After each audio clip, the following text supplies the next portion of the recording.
ஒரு மாலை நேரத்தில் மழை கொட்டும் மாதத்தில் அவள் நனைகையில் எந்த ஜீவன் கரைய கண்டேன். அவள் பெண்மை வளைத்து அதை நாளாய் மடித்து என் மடி என்னும் கூட்டுக்குள்ளே ஒளித்து கொண்டேன். மழை நின்றும் பின்னிடவே இல்லை, என்ன செய்தோம் அது நினைவே இல்லை.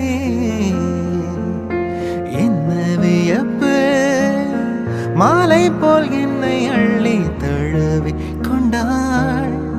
மார்போடு ஏதோ பட்டு நழுவி கொண்டாள்.